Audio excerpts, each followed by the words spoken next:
الحمد لله وكفى وسلام على عباده الذين اصطفى أما بعد فأعوذ بالله من الشیطان الرجیم بسم اللہ الرحمن الرحیم۔ محترم سامعین ناظرین، رمضان المبارک کا بابرکت مہینہ چل رہا ہے۔ یہ مہینہ اسلامی سال کے اعتبار سے، اسلامی مہینوں کے اعتبار سے نواں مہینہ ہے۔ یہ مہینہ اپنی عظمتوں اور برکتوں کے لحاظ سے دوسرے مہینوں سے ممتاز اور بڑا ہوا ہے۔ اس مہینے کی بڑی فضیلتیں قرآن و حدیث پاک میں آئی ہے، اس لیے ہم لوگ اس مہینے کی قدردانی کریں۔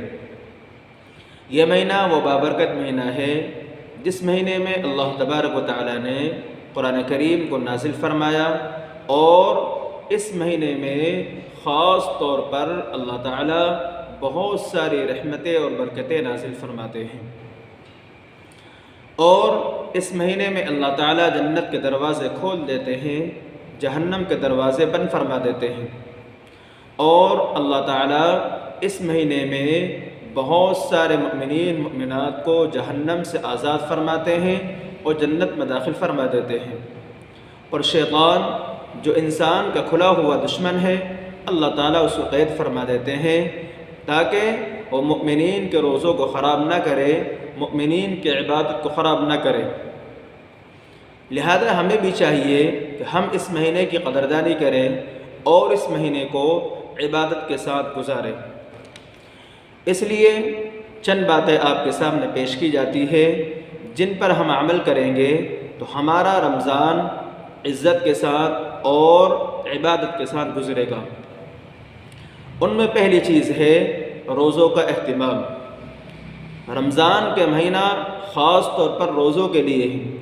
اللہ تبارک و تعالی نے روزوں کو فرض فرمایا ہے، اور 30 روزے رمضان کے بابرکت ساعت کے اندر اللہ نے فرض فرمائے ہیں۔ اللہ قرآن کریم میں ارشاد فرماتے ہیں، یا ایھا الذین آمنوا کتب علیکم الصیام کما کتب علی الذین من قبلکم لعلکم تتقون۔ اے ایمان والو، تم پر روزے فرض کیے گئے ہیں جیسا کہ تم سے پہلی امتوں پر روزے فرض کیے گئے تھے، تاکہ تمہارے اندر تقوی پیدا ہو جائے۔ اس لیے کہ روزہ پچھلے تمام گناہوں کے لیے کفارہ ہے۔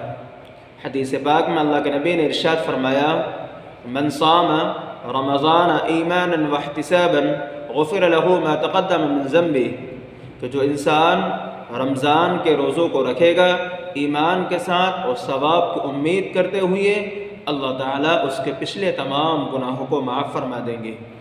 اس لیے پہلے کام روزوں کا اہتمام کرنا ہے۔ اپنی ذات سے کوئی روزہ چھوٹنے نہ پائے، حتی الامکان پوری کوشش کے ساتھ روزوں کا اہتمام کرے۔ ہاں اگر مجبوری ہے تو شریعت اجازت دیتی ہے کہ آپ روزے چھوڑ سکتے ہیں۔ جب وہ مجبوری ختم ہو جائے یا بیمار ہے اور بیماری ختم ہو جائے تو اس کے بعد میں اس کے ان روزوں کی قضا کرنا ضروری ہوگا۔ دوسرا کام، رمضان کے بابرکت مہینے کے اندر اپنے آپ کو گناہوں سے بچانا ہے۔ گناہ سے بچانا ضروری ہے۔ انسان روزوں کی برکتیں، رمضان کی نعمتیں، رمضان کی حقیقت اسی وقت حاصل کر سکتا ہے جب کہ اپنے آپ کو گناہوں سے بچائے، جھوٹ بولنے سے، غیبت کرنے سے، چغل خوری کرنے سے، کسی پر ظلم کرنے سے۔ ہاں اپنے آپ کو محفوظ رکھے، اپنے آپ کو بچائے۔ حدیث پاک میں اللہ کے نبی نے ارشاد فرمایا کہ جو شخص روزے دار ہو اس کو چاہیے کہ وہ لایانی باتوں سے، شور و شغب سے اپنے آپ کو محفوظ رکھے، اور اگر کوئی اس سے الجھے یا لڑائی کرے تو اس سے کہہ دے کہ بھائی میرا تو روزہ ہے، میں نہیں جھگڑنا چاہتا۔ اس لیے روزے دار کو چاہیے کہ گناہوں سے اپنے آپ کو محفوظ رکھے، اپنے آپ کو بچائے۔ تیسری چیز، افطار کی اہمیت۔ جب ہم اپنے روزے افطار کرنے کا اہتمام کرتے ہیں اور افطار کی تیاری کرتے ہیں تو افطار کے کرنے کے ساتھ ساتھ اپنی افطاری میں غریبوں، یتیموں، مسکینوں کا بھی حصہ لگائے۔ جس طرح اپنے گھر والوں کے لیے روزے کا اہتمام کرنا، روزے کی افطاری کا سامان کرنے میں ثواب ہے، اسی طرح مسافر ہیں، غریب ہیں، یتیم ہیں، مسکین ہیں، ان کے لیے بھی افطار کا انتظام کرنا ثواب کا کام ہے۔ اور حدیث پاک میں اللہ کے نبی نے ارشاد فرمایا کہ جو انسان کسی روزے دار کو روزہ افطار کرائے اللہ تعالیٰ اس کو روزے دار کے برابر ثواب عطا فرمائیں گے۔ ایک صحابی نے سوال کیا، اللہ کے نبی ہم میں سے ہر انسان روزہ افطار کرانے کی استطاعت اور طاقت نہیں رکھتا تو کہ ہمیں ثواب نہیں ملے گا؟ اللہ کے نبی نے فرمایا یہ ثواب یعنی روزے دار کا ثواب اللہ تعالیٰ روزے دار کو پانی پلانے پر یا لسی پلانے پر یا ایک کھجور کھلانے پر عطا فرما دیتے ہیں۔ اور حدیث پاک میں اللہ کے نبی نے ارشاد فرمایا کہ جو انسان کسی روزے دار کو روزہ افطار کرائے اللہ تعالیٰ قیامت کے دن اس کو حوض کوثر سے ایسا جام پلائیں گے کہ جنت میں داخل ہونے تک اس کو پیاس نہیں لگے گی۔ اس لیے افطار کا اہتمام کرنا چاہیے اور اپنی افطاری کے اندر غریبوں، یتیموں، مسکینوں کا بھی افطار کا انتظام کرنا چاہیے۔ چوتھی چیز ہے تراویح کا اہتمام۔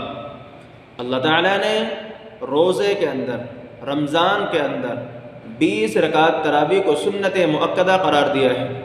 اور سنت مؤکدہ کہتے ہیں جو واجب کے قریب قریب ہو، یعنی اگر کوئی عذر نہیں ہو تو ان کو چھوڑنا جائز نہیں ہے۔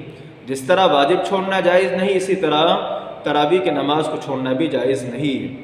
اور 20 رکعت نماز تراویح پڑھنا سنت مؤکدہ ہے، ان کا اہتمام کرنا ضروری ہے۔ عورتیں اپنے گھروں میں تنہا تنہا اہتمام کریں اور مرد حضرات مسجد میں آ کر کے 20 رکعت نماز امام کے پیچھے پڑھے اور یہ پڑھنا سنت مؤکدہ ہے۔ حدیث پاک میں اللہ کے نبی نے ارشاد فرمایا کہ جو انسان رات کا قیام کرتا ہے ثواب کی نیت سے اور ثواب کی امید کرتے ہوئے اللہ تعالیٰ اس کے پچھلے تمام گناہوں کو معاف فرما دیتے ہیں۔ لہذا ہمیں اختلاف نہیں دیکھنا ہے۔ ہاں، صحابہ کرام کا 20 رکعت نماز پڑھنے پر اہتمام رہا ہے، اس لیے 20 رکعت نماز تراویح پڑھنا سنت مؤکدہ ہے، ہم ان کا اہتمام کریں۔ پانچویں چیز ہے خیر خواہی کا مہینہ۔ یہ مہینہ غمخواری کا ہے، یہ مہینہ ہمدردی کرنے کا ہے۔ جس طرح ہم پیاسے اور بھوکے نہیں رہتے اسی طرح غریب، یتیم، مسکین وہ بھوکے اور پیاسے نہیں رہنا چاہیے۔ ہاں، خوب خیرات کرنا چاہیے، صدقہ کرنا چاہیے۔ جس طرح ہم اپنے روزوں کے اہتمام کے ساتھ ساتھ خوب خرچ کرتے ہیں اسی طرح ہمارے خرچ کے اندر غریب، یتیم، مسکینوں کا بھی حق ہونا چاہیے، ان کے اوپر بھی خرچ کرنا چاہیے۔ چھٹا، یہ مہینہ صبر کا ہے اور صبر کا بدلہ جنت ہے۔ یعنی اگر روزہ رکھنے میں کوئی مصیبت پیش آئے، کوئی تکلیف پیش آئے تو خوشی خوشی برداشت کرنا چاہیے، اس پر مار دھار نہیں کرنا چاہیے۔ ساتویں چیز ہے شب قدر کی تلاش۔ اس مہینے میں ایک بہت انمول رات ہوتی ہے جسے شب قدر کے نام سے یاد کیا جاتا ہے۔ یہ عظمت والی رات ہوتی ہے، برکت والی رات ہوتی ہے۔ اس رات میں عبادت کرنے پر اللہ تعالیٰ 80 سال سے زیادہ عبادت کا ثواب عطا فرماتے ہیں، اور یہ رات اخیر عشرے میں ہوتی ہے۔ لہذا رمضان کی مبارک اور مقدس مہینے کے اندر آخر عشرے میں اس رات کو تلاش کرنا چاہیے اور خوب عبادت کا اہتمام کرنا چاہیے اور شب قدر کی تلاش کرنا چاہیے۔ آٹھویں چیز ہے اعتکاف۔ اعتکاف یہ بھی سنت ہے۔ اللہ کے نبی علیہ السلام نے رمضان کے آخر عشرے میں ہر سال اعتکاف فرمایا ہے۔ لہذا جہاں مردوں کے لیے اعتکاف سنت ہے اسی طرح عورتوں کے لیے بھی اعتکاف کرنا سنت ہے۔ جس طرح مرد حضرات اعتکاف مسجد میں ادا کرتے ہیں اسی طرح عورتیں بھی اپنے گھروں کے اندر اعتکاف کر سکتی ہیں اور ان کے لیے بھی اعتکاف کرنا سنت ہے، اور اپنے گھر کے کام کاج گھر کی عورتوں سے لیتے رہیں اور ایک کونے میں بیٹھ کر کے اللہ کی عبادت اور اللہ کی بندگی کرتے رہیں۔ نویں چیز ہے قرآن کریم کی تلاوت۔ رمضان کا خاص طور پر جو اہتمام کرنے والے ہیں وہ جانتے ہیں کہ قرآن کریم کو رمضان سے خاص تعلق ہے، کیونکہ قرآن کریم مکمل رمضان کے اندر ہی نازل ہوا۔ لوح محفوظ سے آسمان و دنیا پر مکمل قرآن کریم اللہ تعالیٰ نے نازل فرمایا۔ اس کے بعد اور یہ پورا قرآن کریم رمضان کی بابرکت مہینے میں نازل ہوا ہے۔ اس کے بعد اللہ کے نبی علیہ السلام کے قلب اطہر پر جیسی ضرورت ہوتی گئی تھوڑا تھوڑا اللہ تعالیٰ نے 23 سال میں نازل فرمایا۔ 10ویں چیز ہے کلمہ طیبہ اور استغفار کی کثرت، اور جنت کے حاصل کرنے کی فکر کرنا اور دوزخ سے بچنے کی فکر کرنا۔ یہ 4 چیزیں ہیں۔ 2 چیزیں ہیں، کلمہ طیبہ اور استغفار کی کثرت کرنا ہے۔ کلمہ طیبہ لا الہ الا اللہ محمد رسول اللہ، اور استغفار استغفر اللہ ربی من کل ذنب واتوب الیہ خاص طور پر پڑھتے رہنا ہے۔